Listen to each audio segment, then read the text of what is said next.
So we were wondering, do you have a daily rate at the moment? I do. I do, yes. It's 10,000 sterling. This is Seoul, home to the headquarters of Hanson Consulting, a South Korean company with plans to expand into the UK and Europe. And this is Soo-yeon Lee, the company's Vice President of External Affairs. She's trying to recruit British MPs to join the company's International Advisory Board and has been conducting job interviews on Zoom.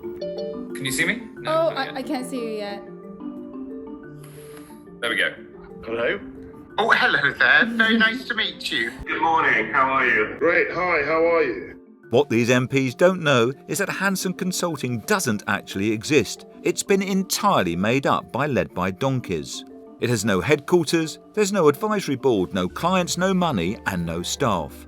Oh, and Soo-yeon Lee is an undercover reporter. I'm Anthony Barnett, and for many years I've been investigating the financial interest of politicians of all main parties. I was approached by Led by Donkeys to help them conduct an experiment after the recent scandals over MPs and their second jobs. In the middle of a cost of living crisis, when people need their MPs more than ever, would a serving Member of Parliament still consider taking a job furthering the interests of a foreign company on top of their constituency duties? And how much would they want to be paid? Second jobs have been in the news a lot in recent years. The Owen Paterson scandal shook the House of Commons. Former Attorney General Sir Geoffrey Cox faced criticism for earning hundreds of thousands of pounds working as a lawyer. And then Matt Hancock took a six-figure sum to go into the jungle. Even Rishi Sunak said he was outraged at that, throwing Hancock out of the Conservative Parliamentary Party.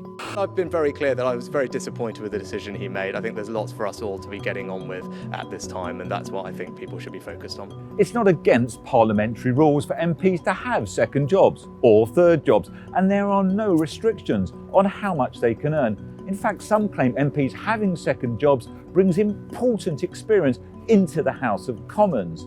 But a clear majority of the public think it's wrong for serving MPs to also work for private companies. And while successive governments have promised action on MPs' outside interest, little appears to have changed. Dozens of MPs now earn lucrative fees from second jobs, and as long as they don't lobby for those that pay them or provide paid parliamentary advice, they're not breaking any rules. And maybe that's the problem. Now Led by Donkeys wanted to know if the recent backlash around MP second jobs had changed anything. There was only one way to find out. First, we needed a name for our fake business. We chose Hanson Consulting from South Korea. We knocked up a website describing ourselves as a boutique advisory firm providing tailored and holistic consultancy services, whatever that means. And then we added some testimonials from non-existent clients who wax lyrical about how brilliant we are at doing whatever it is that we do. Then we paid a few £100 for a fake virtual office, and just like that, Hanson Consulting was formed.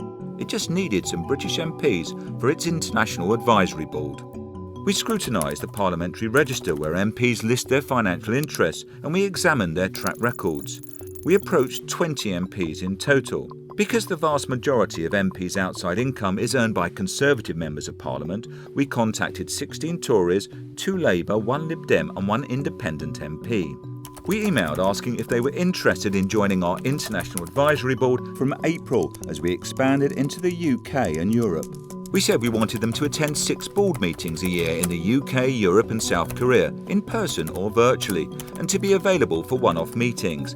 And we made it clear we wanted them for their political backgrounds to provide expert insight to help our clients navigate the shifting political, regulatory and legislative frameworks in the UK and Europe. We sent the emails to their parliamentary offices, sat back and waited. 12 MPs didn't get back to us, 2 politely declined, 1 expressed interest and went quiet, but 5 were interested enough to find time in their diaries for an exploratory meeting. And soon enough we were conducting job interviews with some well-known faces keen to work for our fake foreign company. We would like to talk about arrangements of fees. I mean, do you have a daily rate? Yeah, I mean, a yearly rate.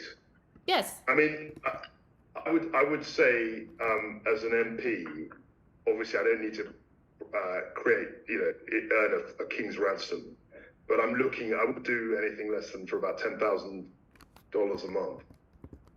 Dollars or pounds? Well, pounds sterling. Sterling's okay. 10,000 pounds a month. Yeah. Okay. That sounds. What sort of ballpark are you looking at?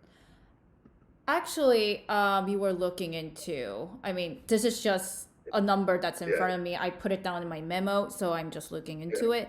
So actually, we were looking into 8,000 to 12,000 pound a day.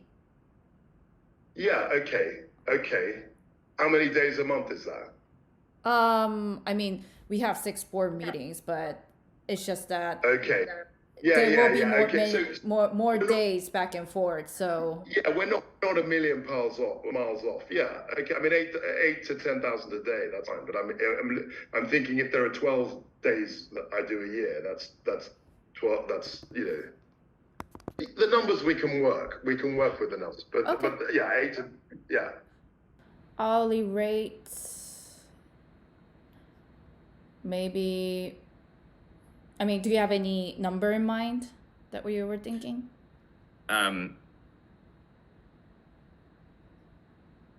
Well, it around 1,500. 1,500? Yeah.